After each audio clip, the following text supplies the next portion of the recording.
All right, well, today we're going to have another episode of the Uncle Joe Cookin Show. Everybody just ate, so they're waiting. And Lori's coming back from Pittsburgh with her mom. And so I figured tonight maybe we'll have something different. Do some Indian food. And so I'm going to make a chicken korma and use some carrots and sweet potato. And then a handy dandy cheap from Aldi's, this Berman's korma simmer sauce. So we got the good deal on the chicken breasts, so we'll use a couple of those. Got a partial bag of baby carrots and two regular carrots to peel and cut up, and then two sweet potatoes that are starting to get a little bit older. And so we're going to get those chopped up, prepped, to get them in the pan stir frying a little bit and get some browning going on before we would drop it in the sauce and let her simmer away. So let's see how it turns out. Well, we still got our Aladin supervisor. So we got the vegetables diced up. I'm going to cut up 2 of the chicken breasts, save 3 for later. So those go to the fridge.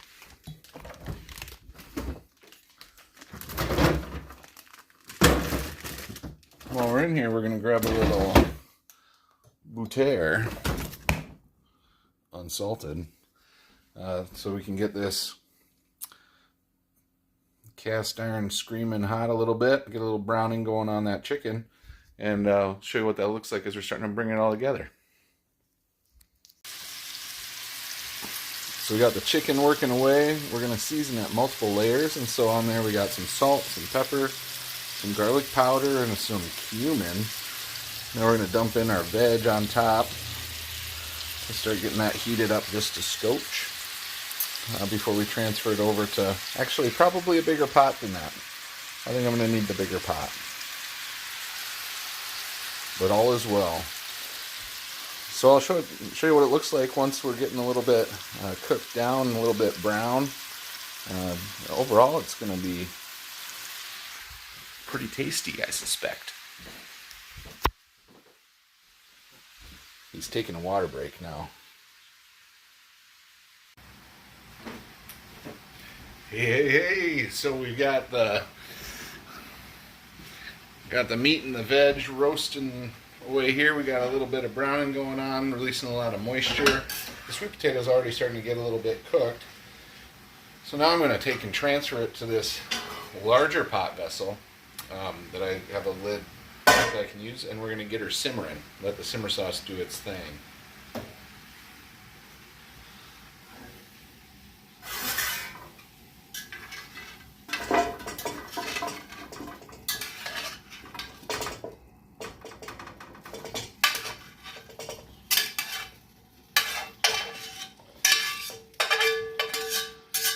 All nice and toasty. And the reason I'm transferring it is because the korma sauce can be a little bit acidic, just like a tomato-based sauce. And I found that when we make a lot of things in, like if I make a chicken parm or something, or bake something with a red sauce on cast iron, it gets a really metallic flavor because obviously or maybe not obviously, but the acid tends to hold more metal ions, and so it flavors it, and so you get almost like a blood taste in your mouth because that ferric taste is there. So now we're going to take and go ahead and dump our simmer sauce. I'm going to rinse the old can out with a scotch of water, but not too much because I don't want to make it liquidy. And we're going to give that a little stirrification with our utensil. And let all those flavors start to really meld and steam. And so I'm going to put a cover on this thing and just let her sit here and simmer until our lovely Lori gets home, so we can have a snack. Supervisor's back on the case looking for any dropped pieces, but we're doing good so far. So I'm going to turn this down to low, a little above low, and put a cover on that sucker.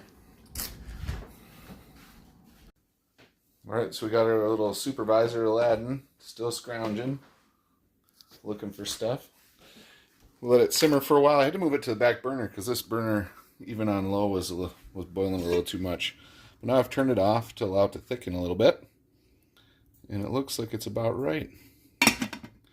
And so, make things easy, I picked up some jasmine rice, 90-second jasmine rice from Aldi's as well. And so I'm going to throw that in the microwave for 90 seconds, per the title, and make some Indian food bowls. We got tricolor cat in here now too, wondering what to do. All right, so I'll show you what it looks like once we get it plated up. All right, so here's the Elfine product. We got 2 nice bowls of rice with this chicken and orange concoction here. I tested the flavor before plating it, and it needed a scotch more salt and a little bit more garlic powder, pepper, and just a touch of crushed red pepper flake. Do you think it's going to be tasty? We will find out. So just finishing off the last bit with no rice and a little bit of extra spice. The good stuff. But yeah, overall really good. Definitely will use the korma simmer sauce again in the future.